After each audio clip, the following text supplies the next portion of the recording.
परमाराध्य सद्गुरु महाराज के प्रवचन का पाठ महर्षि में ही सत्संग सुधा सागर से प्रवचन संख्या 190 धर्म की परिभाषा। बंदो गुरुपद कंज कृपा सिंधु नर रूप हरि महामोह तम पुंज जासु वचन रवि करनी कर। धर्मानुरागिनी प्यारी जनता, मनुष्य जीवन में धर्म ही जीवन है। जिस मनुष्य के जीवन में धर्म ज्ञान नहीं है, उसका जीवन यदि पाशविक कहा जाए तो कुछ अतिउक्ति और हानि नहीं, क्योंकि पशु धर्म का ज्ञान नहीं रखते। धर्म कर्म से होता है, बिना कर्म के धर्म नहीं होता। परमात्मा ने मनुष्य को कर्म करने के लिए स्वतंत्र छोड़ दिया है, फल के लिए नहीं। कर्म करने के लिए परमात्मा ने बुद्धि दी है। असत और सत का निर्णय कर कर्म करने के लिए। इसी के लिए विद्याभ्यास और सत्संग है।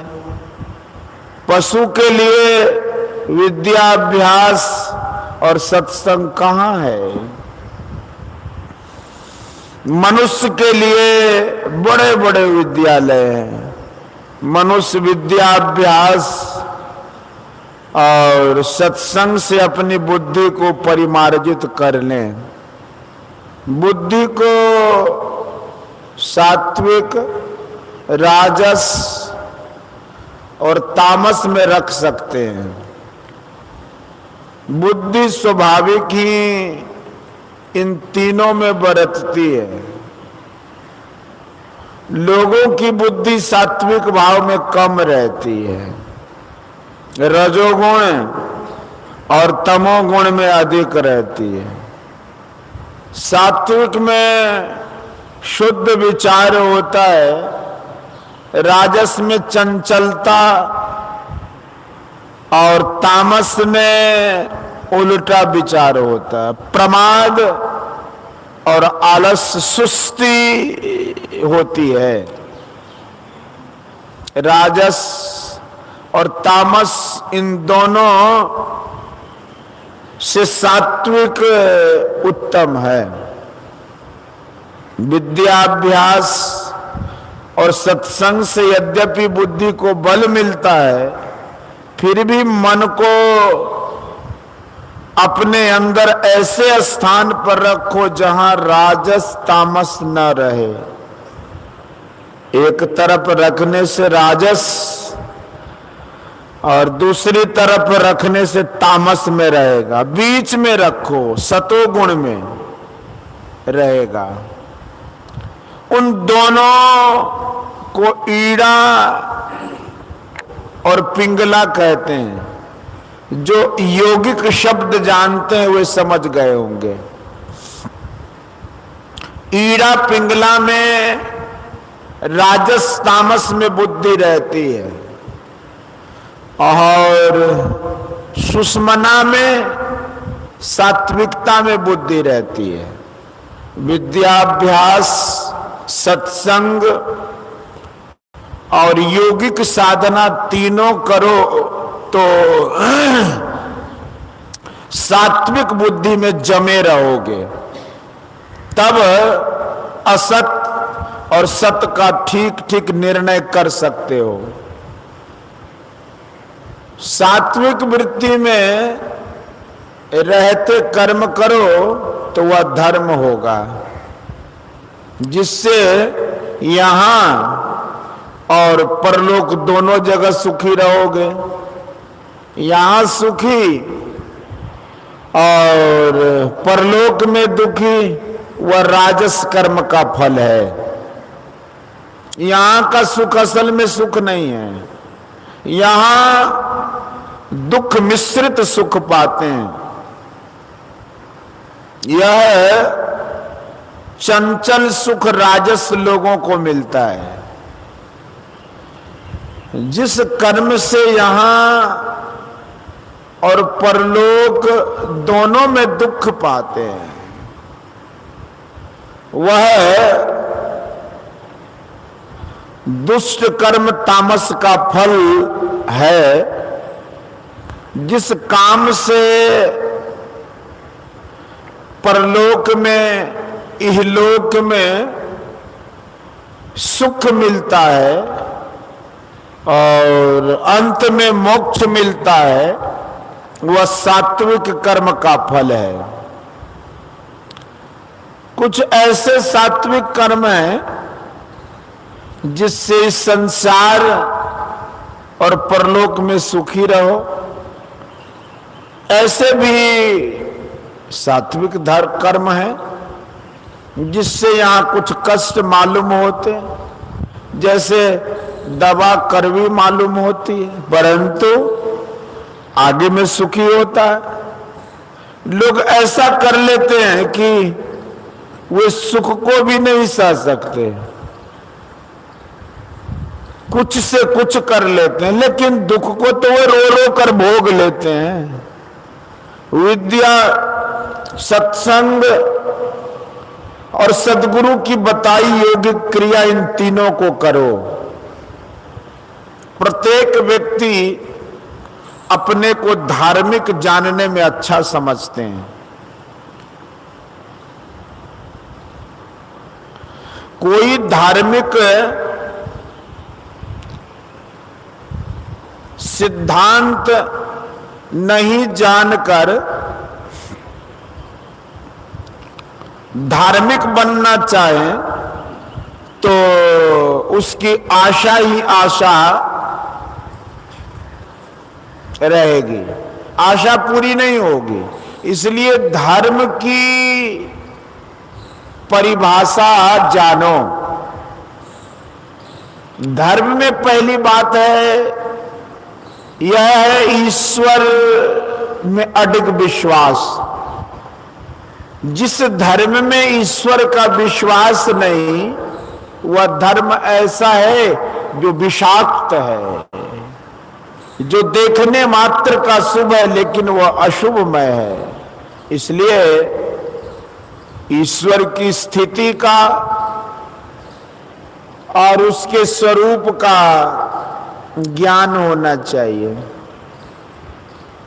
ईश्वर स्तुति होनी चाहिए, स्तुति से उसके स्वरूप का और उसकी स्थिति का ज्ञान होता है। इससे श्रद्धा होती है, श्रद्धा से प्रेम होता है। ईश्वर का प्रेमी धर्म से विचलित नहीं होता। मनुष्य की इच्छा बराबर कुछ ना कुछ मांगने की रहती है। किसी भी चीज को पाकर कोई तृप्त नहीं हो सकता।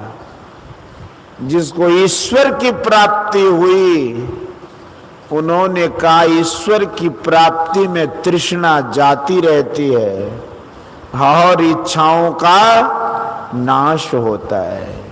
इसलिए जो मांगो ईश्वर से मांगो।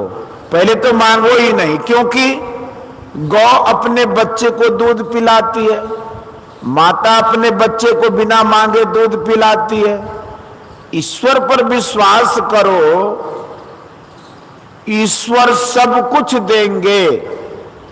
यदि बिना मांगे मन नहीं माने तो एक ईश्वर से ही मांगो, किसी देव से नहीं, क्योंकि उस देव को उस ईश्वर से ही शक्ति मिली है। 100 वर्षा भक्ति करे एक दिन पूजे आन, 100 अपराधी मानवा पड़े 84 खान, कबीर साहब। पात पात के सिंच वो बरी बरी के लौन, तुलसी कोटे चतुरपना कलिडा के कहू कौन। देव धनुज मुनि नाग मनुज सब माया विवश विचारे, तिनके हाथ दास तुलसी प्रभु कहाँ अपन पोहारे। गोस्वामी तुलसीदास। देवता को, संसार के लोगों को जो शक्ति मिली है ईश्वर की ओर से ही। लोग पुरुषार्थ करते हैं, जो मिलता है वह ईश्वर प्रदत्त है। जो पुरुषार्थ नहीं करे और उसको कुछ मिले, कैसा न्याय है। ईश्वर से वह मांगो जो और कोई ना दे सके। ईश्वर से वह मांगो जिससे ईश्वर प्राप्ति का मार्ग मिले। मार्ग में जो चिन्ह मिलना चाहिए सो मिले। इसलिए ईश्वर की स्तुति और प्रार्थना करो, बाद में उपासना करो। उपासना में जप और ध्यान करने के लिए लोग कहते हैं, इन दोनों के भेदों को जानना चाहिए। जप और ध्यान में जो स्थूलता और सूक्ष्मता है उसको भी जानो। किसी रूप को देखकर उसे मन में बनाना ही पूरा ध्यान नहीं है। ध्यान और भी है। ध्यानम निर्विषयम मनः। संतों ने बताया कि दो ही चीजें हैं, एक प्रकाश और दूसरा शब्द। साधकों को ये दोनों सारे ईश्वर की ओर से मिलते हैं। उपासना ठीक ठीक जानो और करो। जैसे एक अक्षर जानने के लिए गुरु की आवश्यकता होती है, उसी तरह इस अध्यात्म ज्ञान सिखलाने वाले गुरु की भी आवश्यकता होती है। और इनकी बड़ी महिमा है। कहीं कहीं इनको ईश्वर के तुल्य कहा गया है और कहीं कहीं ईश्वर से भी बढ़कर। ईश्वर से बढ़कर कोई नहीं हो सकता, लेकिन ईश्वर स्वयं प्रकट नहीं होते। संत लोग प्रकट होकर ईश्वर का ज्ञान बताते हैं, इसलिए ईश्वर से बड़े कहे जाते हैं। हाँ, तो मैं कह रहा था कि उपासना के लिए दो पदार्थों का संतों ने बहुत उपदेश दिया है। वे हैं प्रकाश और शब्द। वे शब्द और ज्योति बाहर के नहीं, तुम्हारे अंदर है। ठीक ठीक उपासना करो, तुम्हारे अंदर में ये दोनों मिलेंगे। संसार में ज्योति नहीं रहे तो संसार नहीं रहे। ज्योति रहे और बादल के कारण अंधकार ही अंधकार हो तो सभी लोग अंधे जैसे काम करेंगे। फिर कितनी गलती और कितने दुष्ट कर्म हो जाएंगे। इससे संसार भ्रष्ट हो जाएगा। ज्योति को बिल्कुल हटा ले तो सौरमंडल समाप्त हो जाएगा। शब्द से ही विद्याभ्यास किया जाता है। जन्मते ही आप शब्द करते हैं तो आप जीवन में हैं, जाने जाते हैं। छोटे बड़े सभी काम शब्द से होते हैं। सभी गूंगे हो जाएं तो क्या काम करेंगे? शब्द से ही काम करते हैं। जब गति व कंप होता है तो शब्द अवश्य होता है। गति और कंप न हो तो शब्द नहीं हो। किसी की घटती और बढ़ती शब्द से होती है। हमारे दार्शनिक और वैज्ञानिक भी इसी बात को कहते हैं। संत दरिया साहब कहते हैं कि साधो गति में अनहद बाजे। डॉक्टर कान में यंत्र लगाकर छाती वगैरह को जांचते हैं। शब्द ठीक ठीक होता है व नहीं। नाड़ी चलती है, इसमें भी गति है। शब्द कंप में और कंप शब्द में होता है। सृष्टि के आदि में प्रथम कंप हुआ, कंप का सहचर शब्द अवश्य हुआ। कंप और शब्द को अलग अलग नहीं कर सकते। शब्द में अपने उद्गम स्थान पर खींचने का गुण होता है, जिसको ओम, राम नाम, सतनाम आदि कहते हैं। यह सबके अंदर अंदर है और सृष्टि में भी है, लेकिन जो अपने को अपने अंदर नहीं रख सकता, बहिर्वृत्ति में रखता है, वह इसको नहीं जान सकता। जो अंतर्वृत्ति रखता है वह इसको पहचानता है। अक्षरम परमो नादः शब्द ब्रह्मेति कथ्यते, योग सिखोपनिषद। यही गोस्वामी तुलसीदास जी का निर्गुण राम नाम है। बंदो राम नाम रघुबर को हेतु कृष्णानुभानु हिम कर को विधि हरिहर मैं वेद प्रहन सो अगुण अनुपम गुण निधान सो शब्द तत्वीर संसार शब्द निरालम अपर अपार शब्द विचार तरे बहु भेखा नानक भेदु न शब्द अलेखा शब्द सुरते भया पर गासा सबको करे शब्द की आशा पंथी पंखी सिंह नित राता नानक शब्द शब्दु पछाता। हाट बाट शब्द का खेलू क्यों शब्द बिनु शब्दे क्यों होबे मेलू सारी सृष्टि शब्द के पाछे और नानक शब्द घटे घटी आछे। गुरु नानक साहब कबीर साहब कहते हैं कि साधो शब्द साधना कीजिए, यही शब्द से प्रकट भये सब सोई शब्द कह लीजिए। दूसरे देश के लोग भी मानते हैं कि सृष्टि के आदि में शब्द था, वह शब्द ईश्वर के साथ था और शब्द ही ईश्वर था।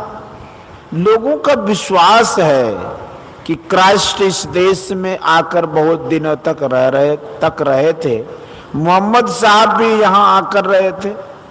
शब्द वर्णात्मक और ध्वन्यात्मक दोनों प्रकार के होते हैं। इसके अतिरिक्त प्राणमय, इंद्रियमय और मनोमय, इन तीनों के भेद को भी जानिए। बाहर के वर्णात्मक में राम, शिव, गॉड, अल्लाह आदि कहते हैं।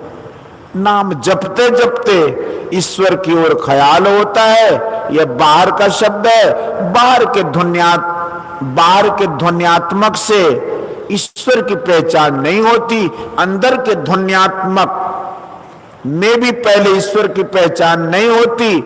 नाद साधना करते करते अंत में निर्गुण राम नाम ओम को पाता है, तब ईश्वर की पहचान होती है। वह अकथनीय है, केवल अंतर ध्यान से ही जाना जाता है। केवल वर्णात्मक पर जोर लगाकर अंदर के ध्वन्यात्मक को नहीं जानना, अपने में ज्ञान की कमी रखना है। जानिए और साधना कीजिए और अपना कल्याण कीजिए। बोलिए श्री सद्गुरु महाराज। यह प्रवचन सहरसा जिलांतर्गत मनोहर उच्च विद्यालय सहरसा में दिनांक 2/4/1963 ईस्वी के सत्संग में हुआ था।